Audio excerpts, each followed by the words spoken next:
Tem que.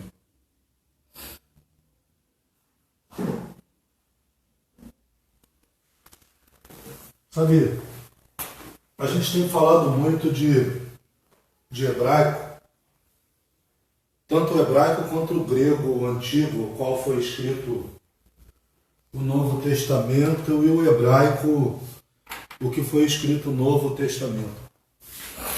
Se a gente não tiver noção disso, a gente acaba se perdendo. A gente acaba deixando passar alguma coisa que tem relevância ou que é bastante profunda na palavra. E aí, nesse nosso perder, a gente não consegue alcançar a plenitude daquilo que Deus tem para nós. A gente não consegue alcançar a plenitude daquilo que Deus tem para nós. Por quê? Porque a gente não consegue enxergar a palavra como deveria ser. Existe um contexto que diz aqui, texto sem contexto é preceito para a heresia, pois se vive um pretexto. Texto sem contexto é preceito para a heresia porque se vive um pretexto. Ou seja, muitas pessoas estão pegando a palavra de Deus e estão usando a palavra de Deus em benefício próprio. Usando pequenos textos, pequenas partes da Bíblia, sem que se pegue o contexto inteiro. E quando eu não pego o contexto inteiro, eu gero uma heresia. Porque eu vou falar a respeito de algo que aquele texto que eu li não está falando. E aí eu posso matar uma vida, matar uma pessoa através da palavra. Então toda vez que se ministra a palavra, é preciso que a gente analise o texto, o contexto, para que a gente não viva um pretexto daquilo que a gente quer viver, daquilo que a gente quer exemplificar ou daquilo que a gente quer falar. Pregar o Evangelho de Cristo não é pregar aquilo que eu entendo. O Evangelho não é feito de eu acho, eu penso que é assim, eu aprendi assim. Não, o Evangelho é o que Deus quer falar. Nós já falamos sobre isso, ele é dotado de uma história, sobre a história de um povo, através de uma regra de costume, de conduta, que nós precisamos entender toda para a gente poder chegar no sentido real da palavra. Assim como a gente já falou do texto Pedro, tu me amas, no grego, em hebraico, no grego que é no koiné, que é ágape, a primeira pergunta de Jesus, tu me agapau, a segunda também, e Pedro está respondendo, eu te fileu, a diferença de amor. Assim como a gente explicou, a palavra pão em hebraico significa lehem, e que cada letra ela tem um significado no hebraico, e por isso o pão é algo que tem autoridade, que tem poder, que tem controle sobre a sua vida e que faz gerar vida, da ideia de manancial de água também. A palavra no final de lehem. Então, assim, se eu consigo entender a plenitude disso tudo, eu consigo chegar em algum lugar. Porque até então, eu vou viver através disso aqui. Eu vou viver através de dogmas e sofismas. E dogmas e sofismas são coisas de homens. A própria Bíblia diz que a palavra de Deus ela quebra todo dogma e sofisma. Ou seja, ela destrói toda a doutrina de homem, tudo aquilo que a gente cria como dogma, tudo aquilo que a gente cria como um sofisma, como algo que a gente está introduzindo a palavra, mas que não pertence a ela, que não faz parte dela, a palavra ela quebra isso. Para isso a gente tem um texto simples no livro de Hebreus. Hebreus capítulo 4, verso de número 12. Ele tem um texto muito simples.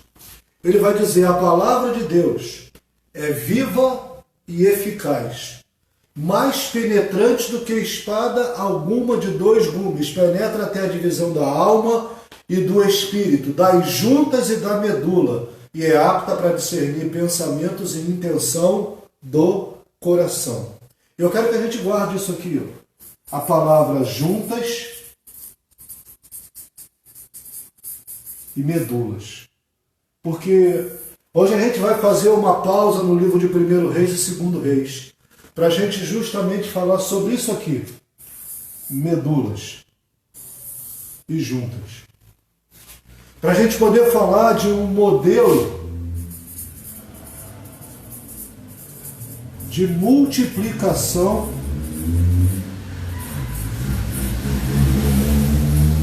do pecado em nós. Passa por isso aqui. Satanás ele tem um modelo de multiplicação de pecado para nós. E ele vai usar a própria palavra para isso. Quando eu não conheço a palavra, eu caio nas mãos daquele que conhece a palavra, mas que não usa a palavra como ela deve ser. O fato de conhecer a Bíblia de Deus é uma coisa, mas nós precisamos conhecer o Deus da Bíblia. E por conhecer o Deus da Bíblia, a gente não cai na esparrela do inimigo. Então, assim, quando a gente fala de hebraico antigo, a gente precisa entender que o idioma hebraico, cada letra, ela tem um significado, ela tem 3 características. Cada letra no hebraico tem 3 características. E nenhuma letra está ali por acaso. O hebraico é o idioma com o qual diz a Bíblia que Deus criou todas as coisas. É o poder de criação de Deus, o poder de transformação, o poder de mudança, o poder de construção de Deus está no seu idioma, no seu haja, no poder da sua palavra. E isso ele transmitiu para nós também. Tanto que Provérbios vai dizer que morte e vida estão sob o poder da língua. Aquele que domina alcança a bênção. Ou seja, se eu domino isso sobre a minha língua, sobre aquilo que eu falo, se eu não vou cometer o que eles chamam no hebraico de lashon hará, que significa maledicência, murmuração, reclamação, falar mal de alguém, se eu não vou cometer isso com a minha boca, eu não vou contrair algo no hebraico chamado zará, que significa lepra. Mas isso é um texto para outro dia, isso daí nem é a pastora que vai ministrar. Eu vou deixar, estou só falando sobre algo, o poder da língua de trazer bênção e de trazer maldição, de trazer vida e de trazer morte. Se eu não consigo controlar, o livro de Tiago fala sobre isso. O homem controla todas as coisas, mas ele não controla a língua. A língua é o menor membro do corpo, mas é capaz de destruir todo o corpo. Um pequeno incêndio você contamina e queima todo o restante. Então a gente precisa dominar sobre aquilo que a gente fala, sobre aquilo que a gente está pronunciando. E para eu pronunciar algo que venha de Deus, a minha mente precisa estar em Deus. A minha mente precisa estar em Cristo. Eu preciso ter a mente de Cristo. Esse é o problema da igreja hoje. Vocês querem ter um exemplo? Pode entrar, minha mãe. Vocês querem ter um exemplo de algo? Vamos aqui. Se eu pegar a primeira letra do alfabeto hebraico, eu vou ter uma letra, eu não vou fazer ela aqui, mas eu vou ter uma letra chamada Aleph. É mais ou menos isso. Eu vou ter uma letra chamada Aleph. Aleph em hebraico, toda letra em hebraico, ela tem algo interessante. Ela tem 3 características. Primeiro, ela é pela sua forma. E pela forma dela, isso aqui antigamente ela foi mudando com o tempo, mas isso aqui representava a cabeça de um touro ou de um boi. Porque naquela época, quem possuía um touro ou um boi tinha poder. Então o primeiro significado da palavra, da letra Aleph em hebraico, Aleph em hebraico significa poder. O primeiro significado dela. Por quê? É a forma com que ela foi construída, que representava a cabeça de um boi, que determina que naquela época quem tinha um boi, quem tinha condições de ter um boi, um touro, era alguém poderoso. Então Aleph em hebraico, primeira característica, primeiro significado, poder. Segundo significado de Aleph é que em hebraico eu não tenho numerais. Em hebraico eu não conto 1, 2, 3, 4, 5, 6, 7, 8. Eu não tenho os numerais escritos 1, 2, 3, 4, 5, 6. Eu tenho letras como números em hebraico. E Aleph é o número 1. A letra Aleph em hebraico é 1. Então quando eu quero contar em hebraico, eu vou contar a primeira letra, Aleph, eu vou contar a segunda letra, Det, eu vou contar a terceira letra, Kimel, e assim eu vou contando no idioma hebraico todas as letras. E aí eu vou ter letras que significam números. E aí dentro desse contexto, eu consigo explicar Apocalipse. Quando o Apocalipse fala que o número da besta é 666 e é um número de homem, é porque toda vez que a Bíblia aponta para o número 6, ela está apontando para o sexto dia. Ela está apontando para o sexto dia. E no sexto dia, o que Deus criou? O homem. Toda vez que a Bíblia falar do número 6, ela está apontando para o homem e não para Deus. Existe uma letra que representa o número 6, eu não vou escrever ela aí. Mas existe uma letra que representa o número 6, ou seja, toda vez que a Bíblia fala do número 6, ela está apontando para o homem. Ou seja, o número da besta é 666. Saber, para quem quer saber, é o número de um homem. É o número de homem. Ou seja, quando a Bíblia está falando daquele que vai vir, ela está falando de um homem que vai assumir esse papel. Está dando para entender? Porque o idioma hebraico ele vai me levando a entender a palavra. Então eu estou lá em Aleph. Primeiro significado, poder. Segundo significado, número 1. Por quê? O número 1 significa único, aquele que vem antes de todas as coisas. E por isso, seu significado terceiro é Deus. Ou seja, é a letra, o número, a letra e o número apontam para a figura de Deus. Deu para entender? Beleza? No idioma hebraico? Então tá. Deu para pegar mais ou menos legal direitinho? Vamos aqui. Por que a gente está falando sobre isso? A gente quer falar sobre um modelo de multiplicação de pecado. E aí, eu tenho algumas coisas aqui na Bíblia. Primeiro eu preciso definir o que é pecado na Bíblia. E segundo o Novo Testamento, João vai dizer que pecado é a transgressão da lei. Amém? Só que Deus, no hebraico antigo, ele definiu algumas palavras para pecado. E duas delas são muito importantes para nós. A primeira delas, definição de pecado para Deus, é isso aqui.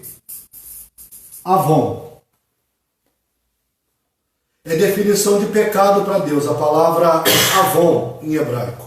Ou a palavra em hebraico significa ratá. Shatá, ratá, que também significa pecado em hebraico.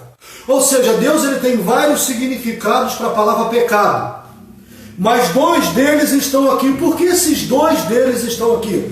Porque se pecado é a transgressão da lei, segundo João, e se eu for pegar a lei no livro de Êxodo, eu vou descobrir o seguinte, que existem pecados que o homem comete contra o próprio homem. E aí, a isso aqui eu chamo de avon.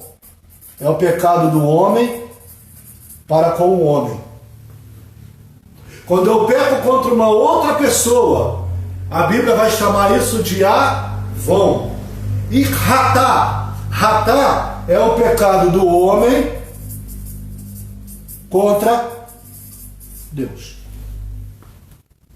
Só que o interessante é que uma coisa está ligada à outra. Quando eu peco contra um homem e não reconheço o meu erro, automaticamente eu entro no segundo ponto para chegar no terceiro ponto do Ratá, que é o pecado contra Deus. E esse terceiro ponto, esse segundo ponto, ele entra ali no meio, é a palavra pechá. E pechá em hebraico significa rebelião. Ou seja, o que é a rebelião? Eu cometo um avon, um pecado contra o homem, e aí eu não consigo entender que eu errei. Eu não peço perdão, não consigo perdoar, não consigo voltar atrás e continuo seguindo a minha vida. As pessoas falam comigo e eu não quero ouvir. Rebelião. O que é rebelião? É quando eu transformo aquilo que eu fiz em algo sem condição de mudança. Eu me torno soberbo e orgulhoso porque eu acho que aquilo ali não foi nada que eu tenha feito contra alguém. E aí, quando eu chego nesse caso de rebelião, eu entro no Ratá, que é o pecado do homem contra Deus.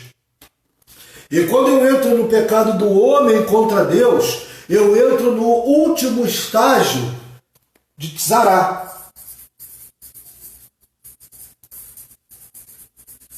De lepra. Que não é a lepra que todos veem. É a lepra que está interna em mim. Não é a lepra que está sobre a minha pele. É a lepra que está sobre os meus ossos. Como eu falei, isso é provento da pastora que vai ministrar isso aí. Só que a gente está dando uma pincelada muito rápida para a gente entender que Deus define pecado na Bíblia de várias formas. As duas são mais importantes. A primeira é avon. Avon é o pecado do homem contra o homem. Ratá, fica quieto aqui, é o pecado do homem contra Deus. Mas o pecado do homem contra Deus, ele é concebido depois que eu peco contra alguém, que eu não reconheço o meu erro, eu entro no estado de pechá. E de pechá é rebelião. E aí sim, em rebelião, por não reconhecer, eu pequei contra Deus. Por isso que Jesus ele vai dizer que aquilo que eu faço a um desses pequeninos, eu estou fazendo a ele também. A maneira com que eu trato um pequenino, um ser humano, um homem como eu, de carne e osso, é a maneira como eu trato a Deus. Se eu me dou mal com o meu irmão, se eu não sei conviver com ele, se eu não me relaciono bem, se ele vem comigo com grosseria e eu volto para ele com grosseria, a forma com que eu me relaciono com ele é a mesma forma que eu me relaciono com Deus, porque é impossível que eu me relacione mal com o irmão e me relacione bem com Deus. Amém? Está dando para entender? O celular hoje está querendo tocar. Então, tem até uma história curiosa sobre isso aqui. Não sobre a marca Avon, tá? Tem até uma história curiosa. Que disseram que quando quiseram começar a criar um batom, alguma coisa que chamasse a atenção, eles disseram a gente tem que chamar a atenção através de alguma coisa que faça com que os outros queiram estar com aquilo, queiram ter contato com aquilo, ao nível de querer, desejar em pecado aquilo. E aí eles usaram a palavra Avon, porque é algo que vai tirar o homem ou a mulher daquilo que ela deveria ser regra de conduta. Amém? Ah, pastor, usar batom é pecado? Nada disso, pelo amor de Deus. O que foi criado foi dado o termo, vamos criar algo que seja Avon, que seja um pecado, que seja algo que vai querer fazer com que as pessoas tenham aquilo, usem aquilo e façam aquilo. Deu para entender? É pecado usar batom? Não, não é. Assim como não é pecado usar perfume, assim como não é pecado pintar a unha, assim como não é pecado cortar o cabelo, tingir o cabelo, nada disso é pecado. Pecado é vaidade. Pecado é quando você coloca tudo isso no lugar de Deus. Pecado é quando você faz isso para se mostrar. Mas assim, se a gente se arruma para ir para uma festa e a gente quer estar apresentável numa festa, por que para Deus a gente se manifesta de uma forma totalmente esquisita? Para Deus a gente precisa dar o nosso melhor, e o nosso melhor é a nossa vida. Ah, Deus não está olhando a minha vestimenta, pastor. Realmente Ele não está olhando a sua vestimenta.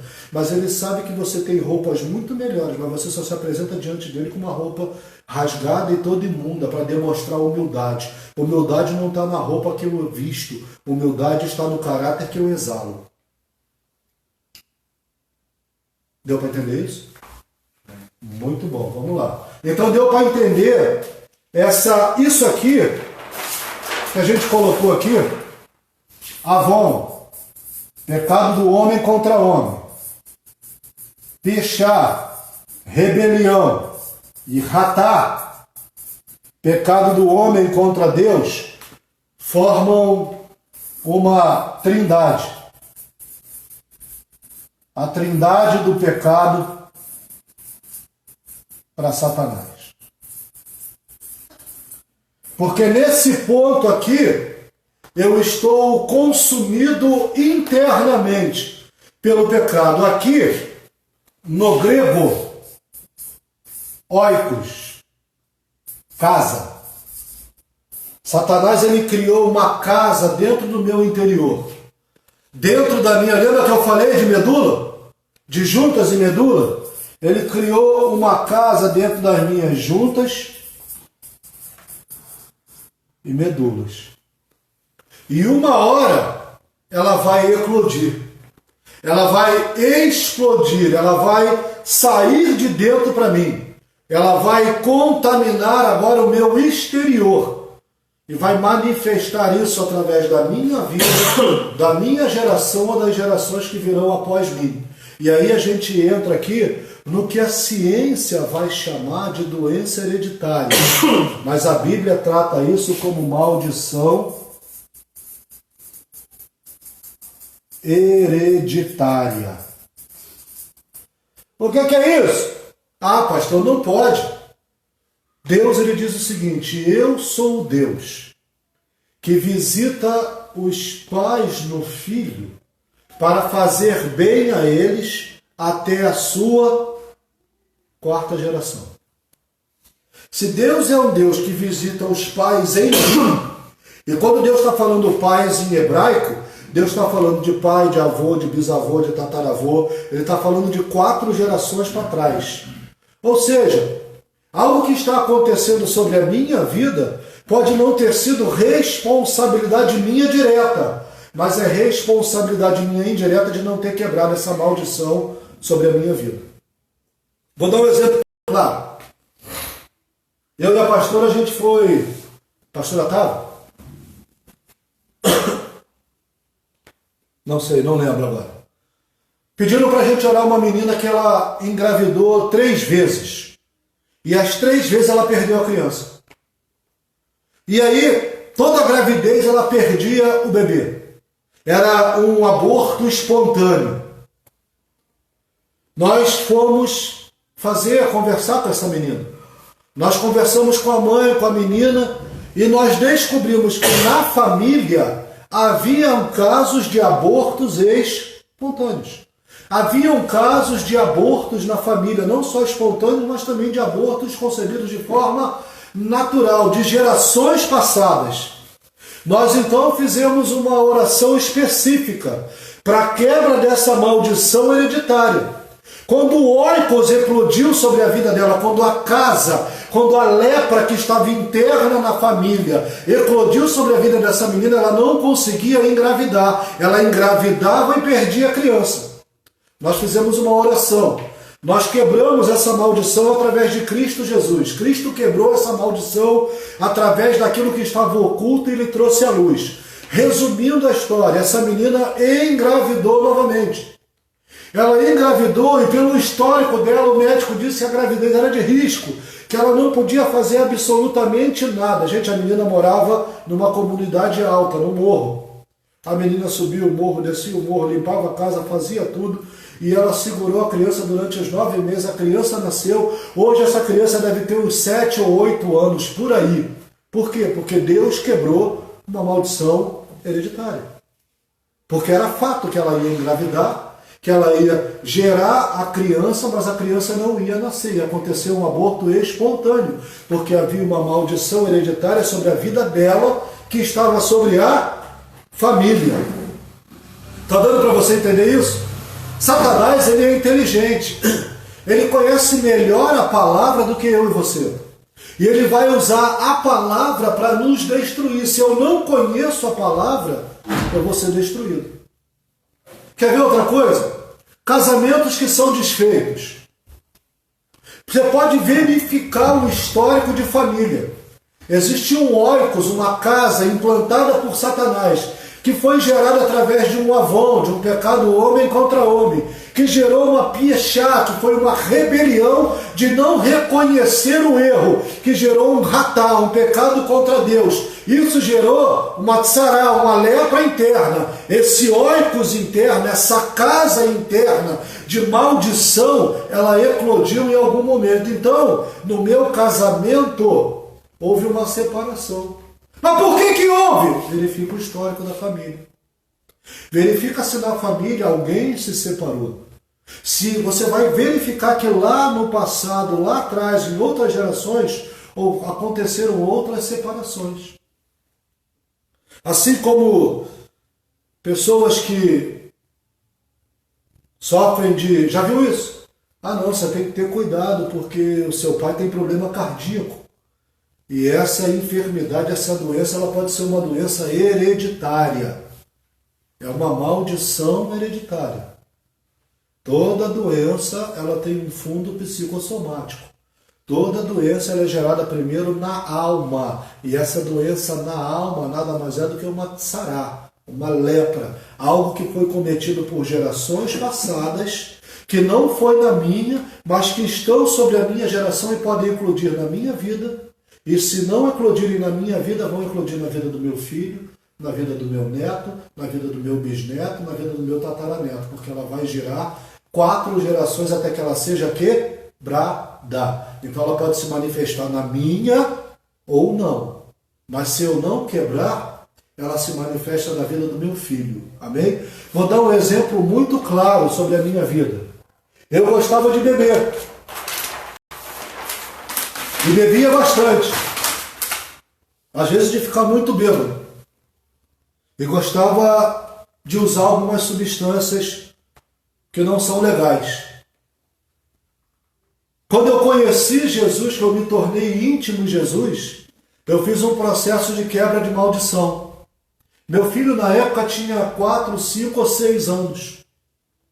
Quando eu quebrei essa maldição sobre a minha vida, que estava no histórico familiar, no histórico da minha família, que era uma maldição hereditária, quando eu quebrei isso sobre a minha vida, meu filho nunca gostou de bebida, eu nunca usou droga na vida dele.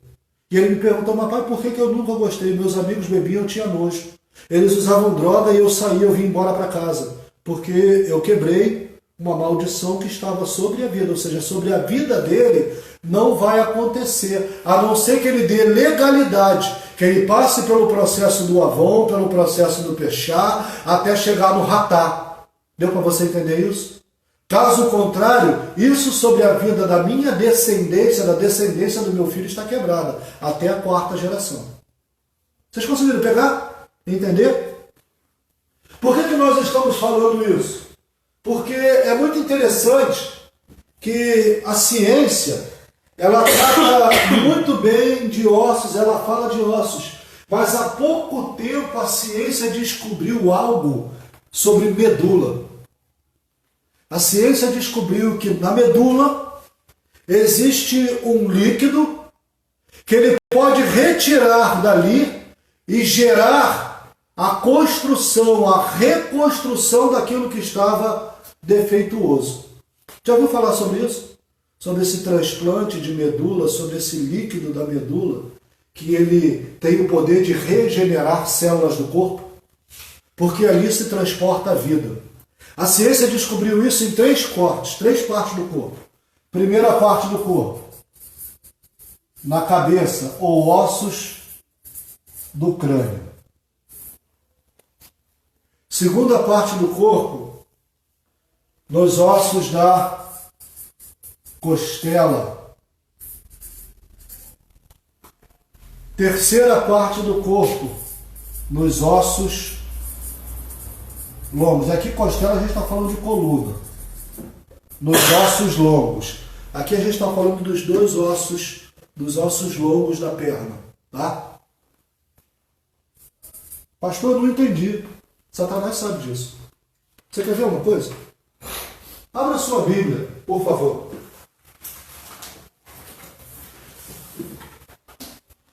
Abra sua Bíblia no livro de Levítico, capítulo de número 17, verso de número 11. Levítico 17, 11.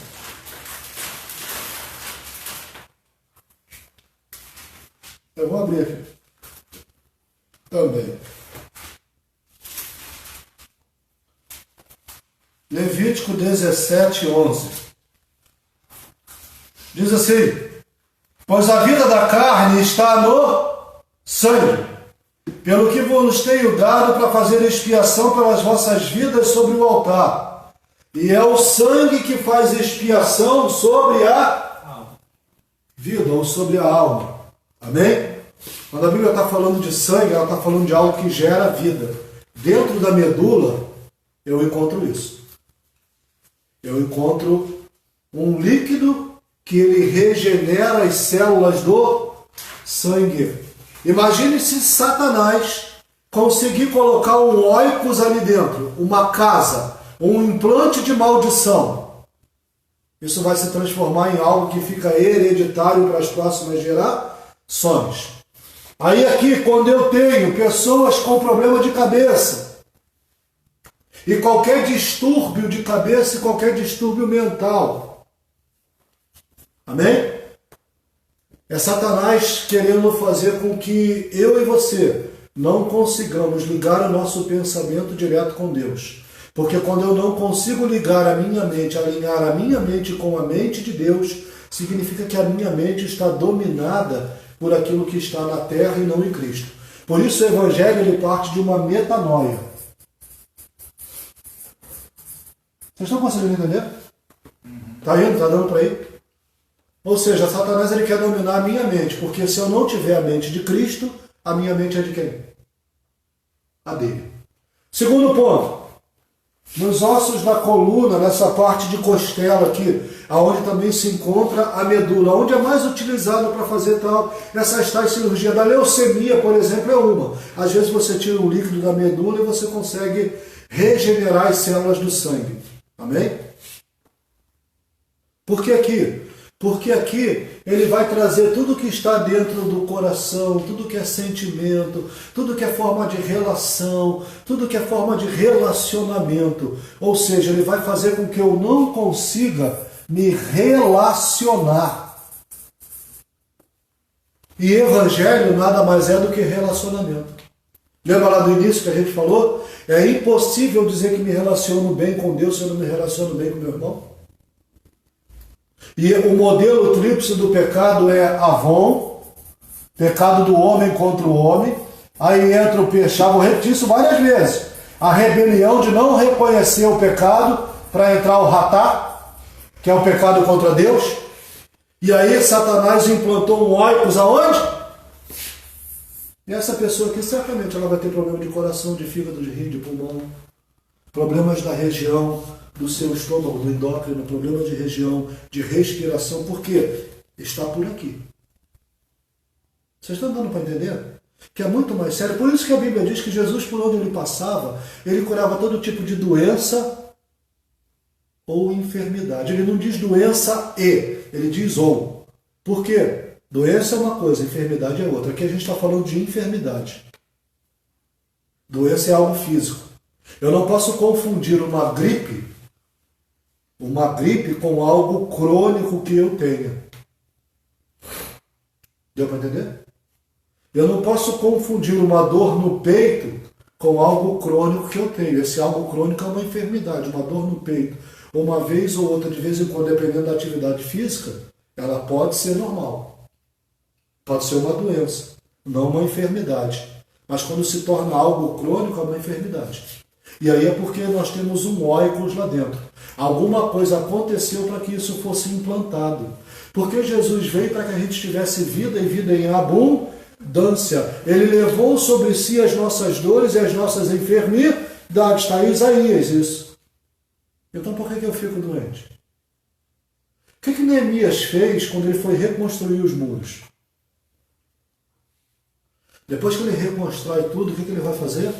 Ele vai pedir perdão pelo pecado da geração dele e pelo pecado das gerações passadas. Não foi ele que pecou, gente. Foi gerações passadas. É porque o pecado da geração passada está sobre a minha vida. E eu preciso reconhecer e quebrar para que isso não se torne uma maldição sobre a minha. Senão a minha vida não consegue andar. Não tem fluência. Ela pode até funcionar, mas ela não flui. E aí, terceiro ponto, ossos longos. Aqui a gente está falando de pernas. Tá? A gente está falando de perna, a gente está falando de movimentação. A gente está falando de emovere.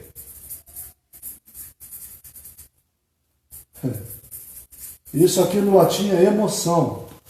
Está falando de caminhar, de movimentação. Ou seja, se Satanás consegue entrar na nossa mente, dominar a nossa região e dominar os nossos ombros, ele parou a nossa caminhada. E aqui eu tenho todos os tipos de doença que você possa imaginar, ou de enfermidade, osteoporose, tudo que você pode ver de ossos que dá da cintura para baixo está relacionado com esse óikos aqui de Satanás. Como é que eu quebro isso? Renunciando. Como é que eu quebro isso? Deixando para trás. Por quê? Preste atenção. Eu queria fazer uma pergunta. Pois não.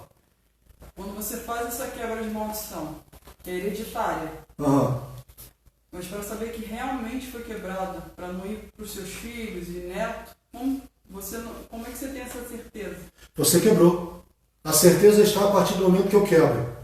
Tá, mas aí se eu quebro, vamos supor, eu vou quebrar essa maldição, vou fazer a renúncia, só que eu verdadeiramente eu cometo algumas coisas ainda. Então aquilo verdadeiramente tem como ser quebrado. Não tem. Automaticamente, né? Vai continuar. Se aquilo que você comete alvo é uma legalidade para que aquilo aconteça, você não quebrou realmente. A renúncia, quando ela é feita, ela é uma quebra realmente de relação, ela é uma quebra de aliança. Por isso que Jesus ele disse para Pedro, eu te dou a chave do reino dos céus. Tudo que você ligar na terra será ligado no céu. Tudo que você desligar na terra será desligado no céu. Ou seja, quando eu ligo aqui, automaticamente eu ligo lá. Quando eu desligo aqui, automaticamente eu desligo lá. Mas muitas vezes eu desligo aqui de palavra, mas não de atitude, não de ação. Eu continuo cometendo as mesmas coisas. Só que agora de forma disfarçada. Amém? Esse é o problema. Mas são sempre as mesmas coisas, são sempre as mesmas situações, são sempre talvez as mesmas acusações. É porque realmente ainda não se notou uma mudança. E aí Satanás ele sabe que isso não aconteceu, que você falou, mas você ainda não conseguiu viver. Então ele vai apresentando as coisas até o momento que você cai. Esse é o único poder dele. Ele não pode me fazer cair, mas ele pode apresentar as coisas que a minha carne ainda está fraca, para que eu caia. Vamos aqui? Abre Provérbios 14, 27, por favor. Provérbios 14, verso de número 27. Veja, eu passo direto de Provérbios aqui, pai.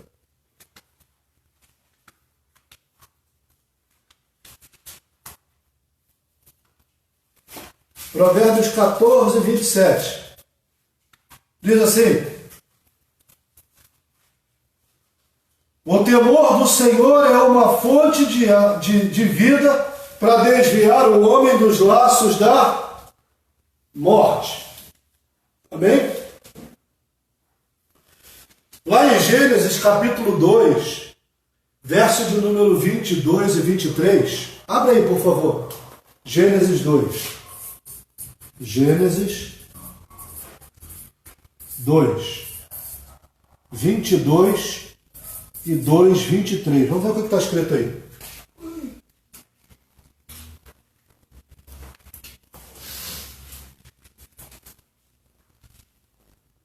Gênesis 2, 22. É. Pode falar? Pode. E da costela que o Senhor Deus tomou do homem, formou uma mulher, e a trouxe a Adão. 23. E disse Adão: esta é agora osso do meu osso, osso dos meus ossos e carne da minha carne. Esta será chamada varoa. Amém? Vamos aqui? Gênesis 2, 22. E da costela. Essa palavra no hebraico, costela, a gente acabou de falar de costela. Para vocês verem que a Bíblia, Satanás, ele conhece a Bíblia. Ele conhece a palavra. Costela dá a ideia de relacionar. Deus tirou a pessoa para o homem se relacionar da onde? Da costela. Só que essa palavra no hebraico, ela é essa aqui, ó. Ledá. Ledá significa medula óssea. E aí, Adão, ele não vai falar ledá. Ele vai dizer no 23, é osso dos meus. Sabe como é que é osso em hebraico? Isso aqui está escrito etzem. Etzem significa essência, estrutura de sustentação. Oh, meu Deus. Deus está assim, da medula óssea de Adão, do lebidá na costela, ele tira e faz uma varoa, mulher. Adão acorda, olha para ela e diz assim como é osso do meu osso, essência da minha essência, é agora a minha estrutura de sustentação. Quando Deus vai criar a mulher, ele vai dizer, far-lhe-ei uma varoa idônea, auxiliadora, ajudadora, ou seja, alguém que vai estar junto com o homem, sendo um só com ele, porque do homem foi tirado. Deu para pegar isso aí? Então aqui eu tenho a palavra ledá, medula óssea. Eu tenho a palavra etzem, em hebraico, essência, estrutura. E por isso que o judeu tem muito cuidado com seus ossos. Por quê? Satanás ele pode implantar um oikos nos meus ossos. E é por isso que algumas partes da magia negra, elas vão se utilizar de ossos para fazer o chamado pó de pemba e bruxaria. E que ossos eles pegam? Eles precisam assaltar catacumbas, cemitérios e pegar os ossos da cabeça, os ossos da costela e os ossos longos. Na cabeça, doenças de trato de mente, de cabeça. Da costela e da coluna, níveis de relacionamento desestruturados. Ossos longos, problemas para se locomover e caminhar, causando até paralisia. É o chamado pó de pemba na magia negra. Deu para entender? Você acha que Satanás não conhece a Bíblia? Ele conhece melhor do que nós. E como é que a gente quer trabalhar com libertação sem conhecer isso tudo aí? Sabe o que a Bíblia diz? Vamos aqui. Olha o cuidado cuidado que o judeu tem com os seus ossos. Se eu for ler Etsei, que é a essência, a substância do próprio ser, eu vou achar isso em Gênesis 5, 6, eu vou achar isso em Salmos 6, 2, eu vou achar isso em Salmos 31, 10, eu vou achar isso em Salmos 32, 3. Eu e você precisamos denunciar, renunciar essa maldição sobre o nosso Etsem, sobre a nossa essência. Para quê? Para que a nossa essência, os nossos ossos não venham a se secar. Davi fala sobre isso no Salmo. Enquanto eu me calei, se secaram os meus ossos. O povo do vale de ossos sequíssimos, que Deus levou o profeta lá, o povo estava com o nível mais alto de tsará, de lepra, entranhada ao ponto dos ossos secarem, eles não terem mais vida nenhuma como igreja. Deu para pegar? Deu para entender isso aí? Muito bem. Vamos lá. Vamos aqui. Salmo 34, verso 20. Abram aí. Tem palavra. Hoje a gente está fazendo um adendozinho rápido.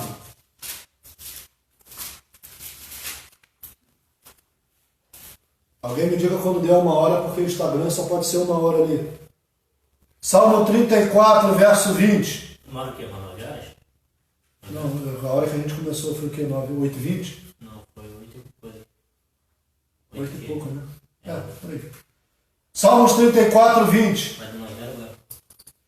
Ele lhe preservara todos os seus ossos, nem sequer um deles será quebrado. Isso aqui é uma profecia do salmista a respeito de Jesus de Nazaré. Ou seja, Jesus vai ser colocado na cruz. Nenhum dos seus ossos podia ser quebrado. Por quê? Para que não se imputasse uma maldição. Jesus ele veio tirar toda a maldição do pecado, toda a lachar-haronda, toda a maledicência, todo o mal do homem, para que toda a tsará interna fosse curada. Se ele é quebrado algum osso, o inimigo podia implantar algum óicos e a nossa geração, através de Cristo, ter pecado. Mas através de Cristo não existe mais nenhuma condenação para nós. Por isso Cristo não pôde ter nenhum dos seus ossos quebrados. Conseguiu entender? Por que não se quebrou nenhum osso de Cristo? Por que o judeu tem tanto cuidado com o osso? José, ele fez recomendação acerca dos seus ossos. Quando saem da terra prometida, alguém vai levar os ossos de José junto, para não ficar lá. Olha como é que é o negócio. Meu Deus do céu. Abra em 2 Crônicas. Obrigado, Jesus. Para que você possa entender. 2 Crônicas 27. Aqui está em primeiro. Primeiro Crônicas, 2 Crônicas. É segundo ou primeiro? 2 Crônicas, 28, 27, finalzinho do 27. 27, porque 8. Tinha 25 anos de idade quando começou a reinar. 28, finalzinho do 28. Vamos aqui, vamos ler o 28. Primeiro, olha o 28. 2 Crônicas 28, para você ter uma ideia de como é que é. Amém? 2 Crônicas 28, 1. Tinha Acais 20 anos de idade quando começou a reinar e 16 anos reinou em Jerusalém. Não fez o que era reto aos olhos do Senhor como Davi, seu pai. Muito bem. Ele não fez o que era reto aos olhos do Senhor. Olha como é que termina o capítulo de 28 a 27. Descansou Acais com seus pais e foi sepultado na cidade de Jerusalém. Porém não o puseram nos sepulcros dos reis de Israel. E Ezequias, seu filho, reinou em seu lugar. O negócio era tão sério que quando um rei ele não agradava a Deus, os seus ossos não eram colocados junto com os ossos do rei que agradou a Deus, para que não houvesse maldição sobre as gerações futuras.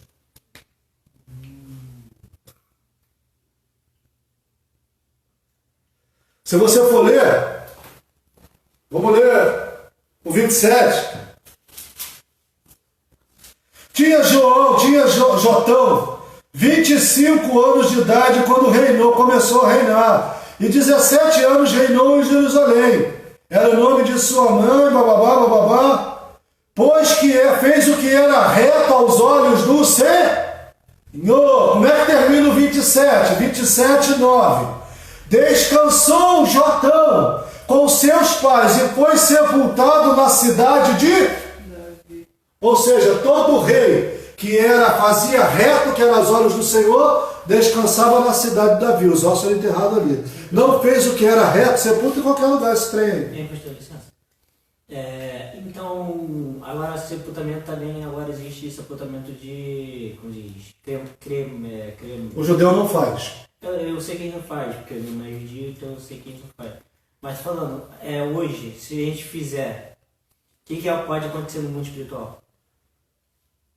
Presta bem atenção. Nós estamos sobre um costume, nós estamos sobre uma história de um povo, a Bíblia.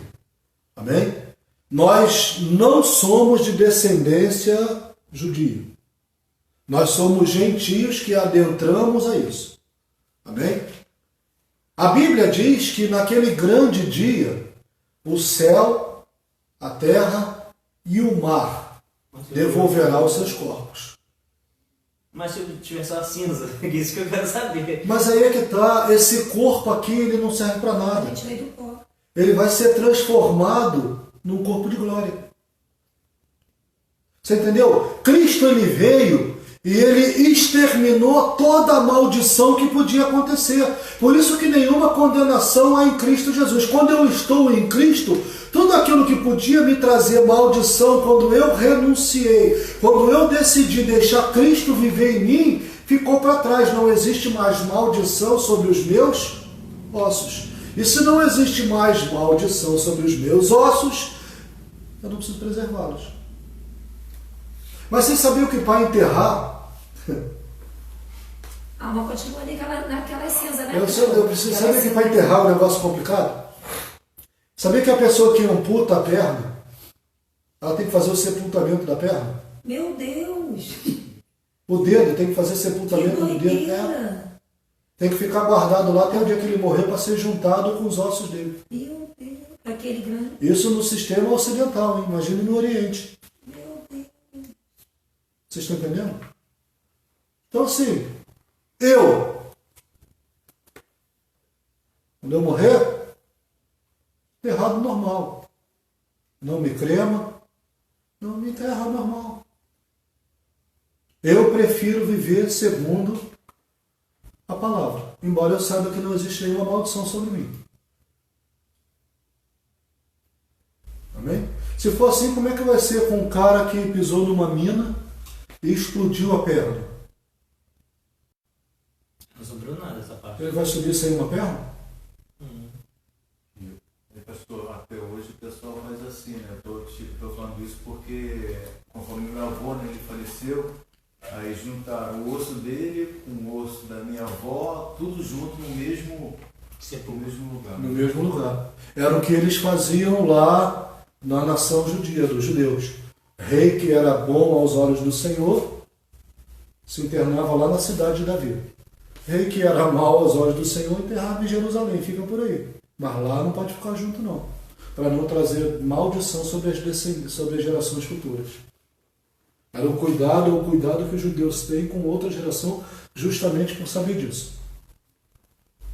Essa riqueza do hebraico é justamente isso. O poder que o osso tem, pastor.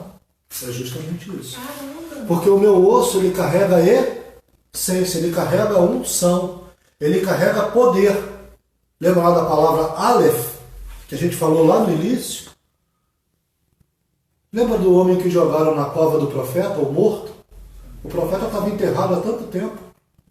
Quando botaram o homem morto na cova, imediatamente ele levantou, porque até nos ossos havia unção. Essência de Deus. O meu e o teu osso precisa ter essência, precisa ter unção. Nós precisamos ser cheios de Deus de dentro para fora. Por isso transformar ele é de dentro para fora. Por isso que nós vivemos uma igreja hoje que não tem tanto poder. Que não tem tanto, não, vou dizer que não tem poder nenhum. Que é uma igreja fajuta, uma igreja de mentira. Uma igreja onde não tem cura, não tem milagre, não tem nada acontecendo. Porque é uma igreja que perdeu a sua identidade, que não tem essência. Vamos lá. Vamos lá. Olha aqui. Nós lemos o que está escrito em Hebreus 4:12, não lemos? Porque a palavra de Deus é viva. E aqui está escrito em Hebreus 12:4.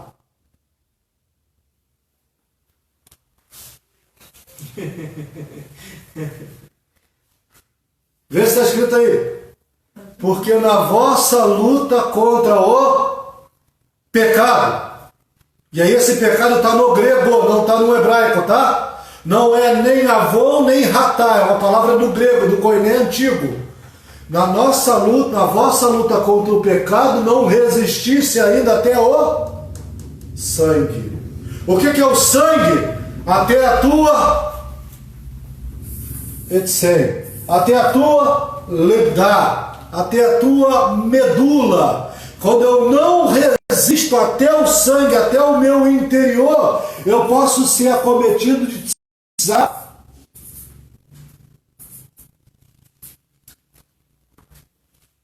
lepra. Amém? Deu para pegar isso nessa aula aí? Oh, glória a Deus. Não sei quanto tempo tem ali no Instagram. Tem uma hora agora.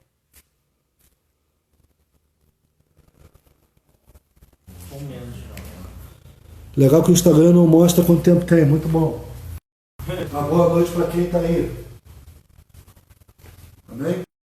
No canal, quem sabe, tem dado 900, 1.000, 1.200 pessoas por dia, por live, de culto. No Instagram dá um pouco menos, mas amém. Foi aí que Deus falou, foi aí que Deus quis. Preste atenção. Abre em 2 Reis, capítulo 13, verso de número 21. 2 Reis, 13, 21. Vamos ver o que está escrito lá. Eu consegui ler.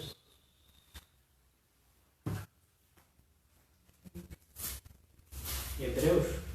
Não, 2 Reis. Ah, tá. 2 Reis 13, 21. Posso ler? Diz assim: enquanto alguns enterravam um homem, de súbito viram um bando de invasores e lançaram o homem na sepultura de Eliseu. Quando o cadáver tocou os ossos de Eliseu, o homem reviveu e se levantou sobre os seus pés. Eliseu já estava enterrado. Eliseu já estava enterrado ali há um tempão. Essência que ele tinha. Os ossos, a essência, Meu Deus. ela vinha de dentro. Eliseu. Não era algo externo. Não tinha a ver com a roupa dele. Tinha a ver com Eliseu o que estava pregou dentro. sobre o menino, né? Era Pastor? Cristo. Era Cristo sobre ele. Meu Deus. Era Cristo sobre ele. Era Deus nele. Daniel, a Bíblia diz que havia nele, dentro dele, havia nele um espírito de excelência. É isso que precisa haver em mim e em você. Um espírito de excelência que vai jogar para fora tudo aquilo que é maldição através da renúncia. Nenhuma, como diz o hebraico, lashon hará, nenhuma maledicência mais, nenhum pecado mais pela boca, para que eu não seja acometido de tsará, de lepra. Tá filmando não, né? Pegaram um... E tá? Tá. Ué, continuou? Continua, tá lá. E a renúncia é feito igual o senhor fazia aqui ou tem uma... Não, a renúncia é feita a parte individual. Existe um questionário para ser preenchido, porque precisa ir para todas as áreas da sua vida. E assim, quando há mentira, Deus revela. É um negócio muito sério. Como assim? Na renúncia que o senhor está falando? Se a pessoa mentir, Deus revela na hora. Ah, que foi quebrado, eu entendi. Não, Deus revela na hora a mentira. Na hora. É impressionante isso que a gente está falando. A pastora já fez renúncia comigo, com algumas pessoas. Nós já ministramos renúncia sobre algumas pessoas e Deus revela na hora, você está mentindo. Isso aconteceu assim, da pessoa ficar parada olhando para a gente. Porque Deus não vai deixar se enganar. Renúncia é algo muito sério. Renúncia é algo muito sério. Ainda mais que sacerdote precisa ter unção de Pedro. O pessoal quer a unção de Pedro para a sombra curar, mas não quer a unção de Pedro para discernir espírito. Discernir espírito é muito melhor que curar. Quando Ananias e Safira vendem uma herdade por um preço que não deveria ser vendido, porque primeiro que não podia ser vendido, eles vão mentir para o sacerdote, vão mentir para Pedro do valor que venderam porque quiseram ficar com o dinheiro. Pedro na hora vai dizer, por que mente para o Espírito Santo de Deus? Discernimento de espírito, era o que Pedro tinha. É o que falta a muita gente aí. Tem muita gente querendo poder para curar, poder porque isso vê, as pessoas veem, mas discernimento de espírito não cria amizade, não cria relacionamento, muito pelo contrário. Discernimento de espírito vai fazer você falar a verdade para quem não tem espírito, para quem está como alguém que é do inimigo. Vamos falar aqui agora rapidamente sobre a trindade do inferno. Amém? Rapidinho aqui. Trindade satânica. Deus ele é trino? Deus ele é trino, amém? Se Deus ele é trino, por que aquele que o copiou não vai ser? Então eu tenho 3 pessoas na trindade satânica. Primeira delas, falsos profetas. E por que Deus permite o falso? Para revelar os verdadeiros. Para que o verdadeiro se manifeste. Muito bem. Segundo ponto da trindade. Quem? A besta. Misericórdia. Terceiro ponto da trindade.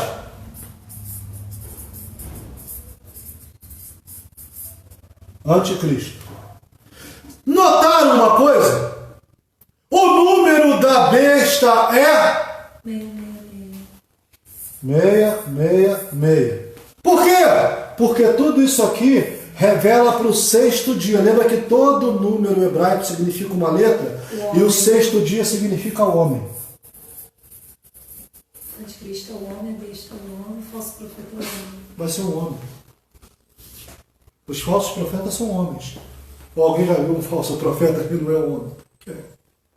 Não tem. Homem e mulher, né, pastor? Falando de homem. Sim. A besta. Pastor Cláudio Duarte tem uma história legal. O cara virou para ele e falou assim, pastor, o senhor prega brincando, falando que deve ser o anticristo. Ele falou, se eu sou o anticristo, você é a besta.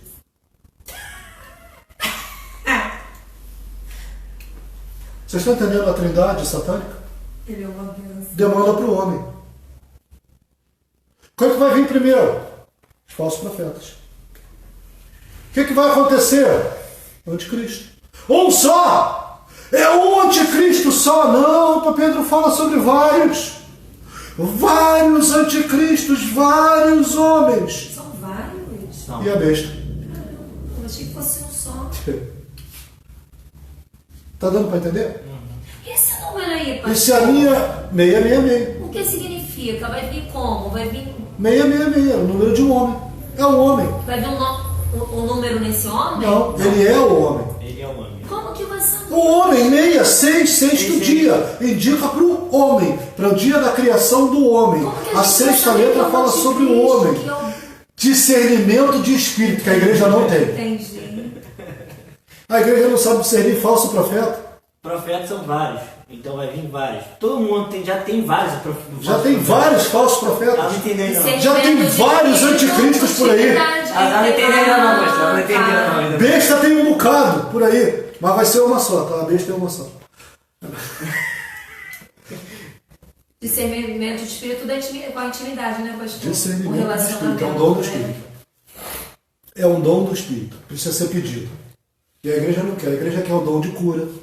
A igreja quer o dom muito de difícil falar em hoje ter o línguas. discernimento Palavra do de sabedoria. Lembra que a gente falou de dons aqui? São Que os dons é dons. dividido de 3 em 3?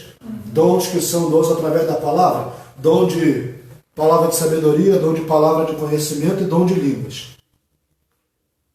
Aí você tem dom de interpretação de línguas, você tem dom de cura e dom de sinais e maravilhas. Amém? Ou seja, Que doido. os falsos profetas vão fazer isso aí, gente. Mentira, pastor. Já tem muito Já falso estão fazendo, já profeta. estão fazendo. Tem muito. Mentira, pastor. Tem muito Não falso vão, profeta não. que diz que Deus está falando, não está falando nada. Claro, mas aí como é que a igreja não sabe? A igreja não sabe discernir, aí como é que fica? É. A palavra. Fica igual a pregação do Davi Duarte. Vamos lá? Os bestas assistiu no Anticristo. Vamos lá? Então vamos lá. A gente falou que a palavra letra em hebraico, ela tem 3 significados. 3 níveis. Né? 3 níveis. E são níveis de conhecimento e relacionamento.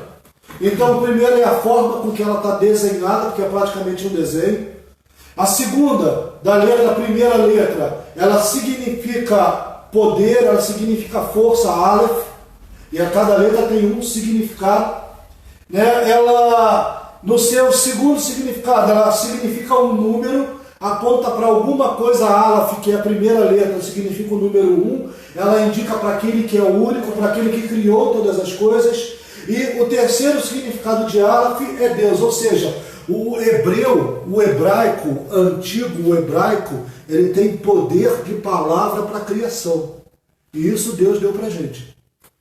Poder de palavra. Só resta a gente saber o que a gente está gerando, se é morte ou se é vida. Você não pode bater boca, você não pode discutir, você não pode gritar, você não pode falar palavrão, você não pode nada disso. Tem que morrer, né? Tudo isso a Bíblia diz é lachar haron. Tem que É morrer. maledicência, murmuração, palavra torpe. É abominação para Deus. Isso gera tsará, lepra. E essa tsará, ela pode estar sobre a minha pele ou ela pode estar sobre a minha parte interna. Mas como eu falei, vou repetir de novo. Isso é a pastora que vai ministrar, não sou eu. Eu estou só dando um ponto aí para vocês. Amém? Então hoje a gente vai dar uma parada por aqui, amém? Amém. Amém. Glória a Deus. Aleluia. Glória a night.